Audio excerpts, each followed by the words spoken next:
जाड आहे. हां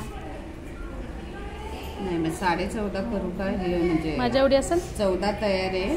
14.5 तयार करायची का चालेल असं म्हणते. छाती किती मम्मीची 9ची 36 माझ्या मेजरमेंट किती आहे छाती म्हणली 36.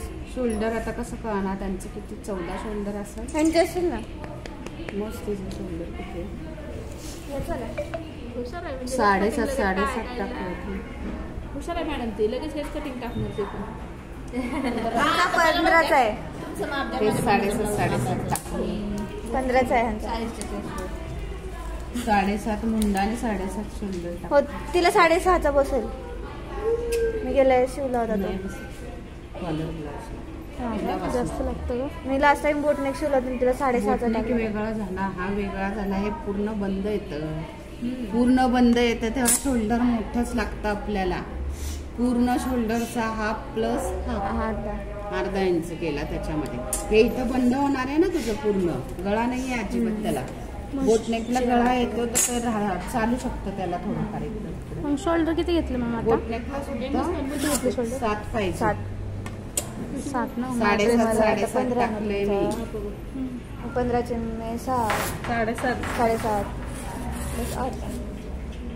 8 झालं कळालं का. इकडे 7.5 टाकलं मी इकडे 7.5 मुंडा 7.5 टाकलं शोल्डर 7.5 टाकले. उंचीमध्ये 1 प्लस केलेला आहे. हा एक्स्ट्राचा 1 इंच जादाचा. किती छाती म्हणजे 36 9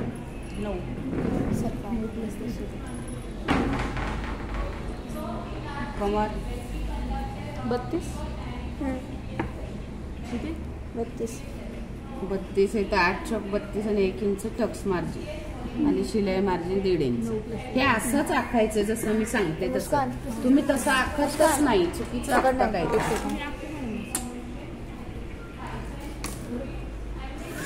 मग या लाईन जोडायच्या तिथल्या 1.5 इंचाच्या. परत इथे 7.5ला मार्क करा. वरची लाईन खाली आणायची.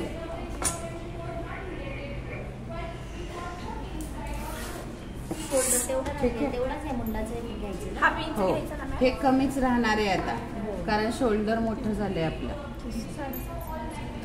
हे 1.5 इंचाचा बाहेरचा मुंडा. आता हा 1.5 इंच काही लोकांना कमी करावा लागेल. ज्यांची छाती कमी आहे त्यांना 1.25 इंच वगैरे येईल. आम्हाला किती आहे मॅडम 32ला 1.5 1.25 टाका. ठीक आहे का. एवढं झालं 3 इंच आणि 1/2 इंच शोल्डर होता. हा आता इकडून दिलेला आहे मुंड्याकडून. जेव्हा शोल्डर मोठं होतं तेव्हा इकडून येतो हा शोल्डर होता. तर 1.25 इंच आत आणि हे तिरकं डायरेक्ट पट्टीने जोडायचंय बरं का. पट्ट्या वापरा थोड्याशा. जेव्हा गळा मोठा असतो त्यावेळेस इथून येतो शोल्डर. ते डीप नेकसाठी आहे. 1 इंच म्हणजे या दोन्हीमध्ये 1.25 इंचाचा डिस्टन्स. कळालं का.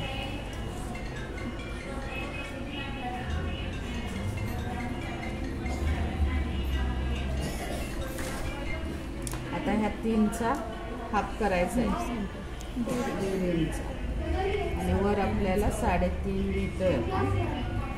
मॅडम कंपल्सरी सगळ्यांना तेवढंच घ्यावं लागतं.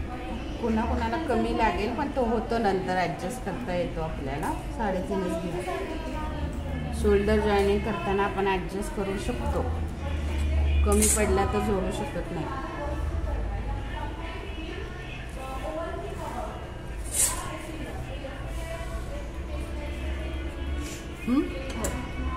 तर इथून गळा मी 7-7.5 टाकते. हा 2.5 इंच. 2.5च्या पुढे नाही ना मॅडम वाढवायचं. मोठ्या छातीला वाढवायचं. यांना आता 36 पर्यंत काही गरज नाही. 38 आलं की वाढवा लागेल 1.25. मॅडम तिथून नाही तिथूनच गळा. आणि मग हा थोडा बाहेर घ्यायचा. ते घेऊ शकता जर 55 सेटला गळ्याचा आकार देताना. दीडपासूनच मॅडम गळा घ्यायचा का?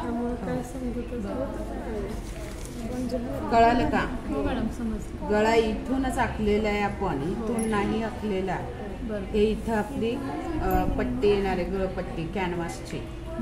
ते कापल्यावर कळेल आता तुम्हाला. टक्स पॉईंट किती आहे? 10, 10:30. 10:30. 10:30. मस्त. अशा आडवी लाईन मारून ठेवायची 4 इंच.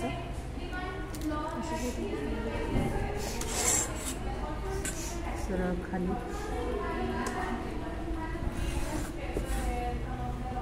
मूल्य 1.5 इंच वर आणि आकार द्यायचा.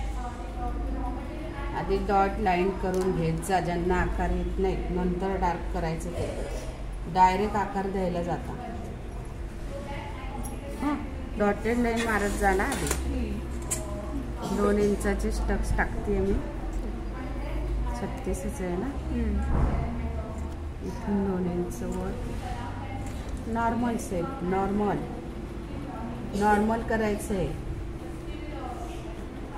शिवता येईल का फार गोलाकार दिला तर हात परत जॉईंट कसा करणार तुम्ही? मॅडम तो दुसरा पाहिला शिवाय पण करू शकतो ना याच्यामध्ये? हो, पण तो थोडासा कसं हे छातीला बसतं ना व्यवस्थित, त्याच्यामुळे हेच करा.